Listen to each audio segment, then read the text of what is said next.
पुण्याला तो शिकायला होता. खूप बॉडी बनवली, व्यायाम केला. त्यानं निर्णय घेतला की मला सीमेवरती लढायला जायचं. बाप त्याचा पोलीस मध्ये आहे, 1 लाख पगार आहे बापाला. आई त्याची जिल्हा परिषद शिक्षिका आहे, तिला पण 1 लाख पगार आहे. घरामध्ये 2 लाख रुपये महिना येत होता. खंबाळेकर ऐका, पण पोरगा असं म्हटला नाही की मला सीमेवर जायची काय गरज. त्या पोरानं खूप व्यायाम केला, खूप भारी बनला.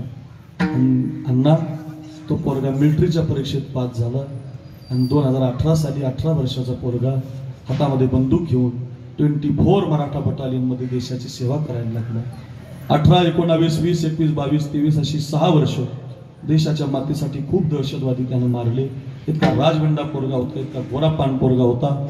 5 मेडल त्याच्या छातीला लागले. ऐका, 5 मेडल त्याच्या छातीला लागले. राष्ट्रपतीच्या हस्ते त्याला पुरस्कार मिळाले. कारण असं वर्षातून फक्त 2च दिवस घरी यायचं, ते पण आईला भेटायला.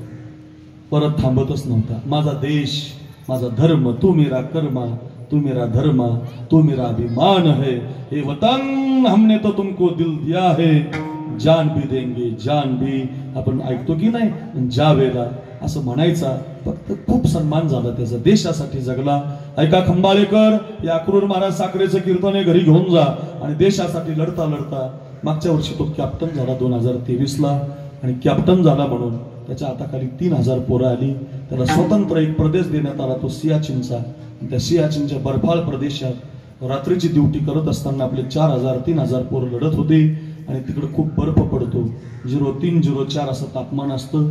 अशा तापमानामध्ये रात्रीची ड्युटी करत असताना डिसेंबर महिन्यात बर्फ कमरेपर्यंत आला होता. पण अजून आपले ध्वज दिसत होते.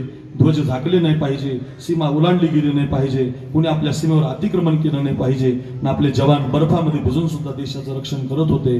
भयानक संकट आलं, एक दहशतवाद्याचा हल्ला झाला. आपले जवान पुढे सरकले, गोळीबार सुरू झाला. इकडच्या गोळ्या तिकडे, तिकडच्या गोळ्या इकडे. झाडाझाडतीमध्ये बरेचसे जवान बर्फामध्ये खाली उतरले होते. त्या जवानांना त्या सौरबावटीनं बाजूला काढलं होतं. हात देऊन पोराला बाजूला काढत होता, बर्फातून बाजूला काढत होता, प्रत्येक जणाला मागे काढत होता.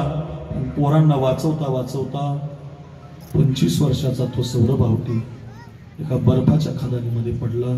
त्याचा पाय सटकला, हात सटकला आणि बर्फ आता पोटापर्यंत आला, बर्फ आता खांद्यापर्यंत आला. खूप पोरांनी वाचवण्याचा प्रयत्न केला, पण बर्फातून रस्ता दिसत नव्हता. हळूहळू बर्फ आता डोक्यापर्यंत आला.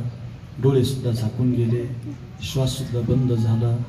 आणि भारत मातेच्या ध्वजापायी, देशापायी 25 वर्षाचा तरुणा बाण पोरगा मातीसाठी मुजरा करून बर्फामध्ये अडकून गेला. कॅप्टन गायब आहेत, कॅप्टन गायब आहेत. हेलिकॉप्टर बोलवा, दोरखंड बोलवा, बॅटऱ्या बोलवा, खोरे बोलवा, बर्फ बाजूला करा, कॅप्टन निघाले पाहिजे. सगळी तयारी सुरू झाली. सगळा भारत देश त्या सौरबावटीला पाण्यासाठी, सापडण्यासाठी प्रयत्न करत होता. कॅप्टन वाचले पाहिजे.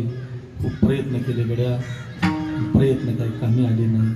2 दिवस गेले, 3 दिवस गेले, 5 दिवस गेले, बोलता बोलता 7 दिवस गेले. आणि 7 दिवसाला त्या पोराची बॉडी सापडली. पूर्ण गोठून गेली होती बर्फामध्ये बॉडी. कधीचाच देशासाठी पोरगा निघून गेला होता. राजगंडा पोराला त्या बर्फातून बाजूला काढताना खंबाळेकर, त्या पोराचा एक हात कापावा लागला, छाती कापावी लागली, एक पाय सुद्धा कापावा लागला. अर्ध्याच अंगाची बॉडी भारत देशाच्या झेंड्यामध्ये गुंडाळली. अर्ध्या अंगाची बॉडी ज्या दिवशी गावाला पोहोचली, 1 लाख लोक त्याला वाटी लावायला आली होती. सौरबावटी अमर रहे, भारत माता की जय, वंदे मातरम म्हणत होते. धावतच आई गेली.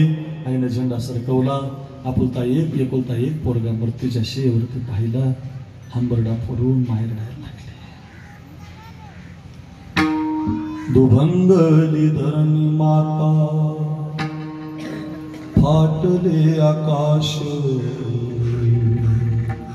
फाटले आकाश. ज्या दिवशी या आंधळे परिवाराच्या कानावर बातमी आली असेल की आमचा संजू आता राहिला.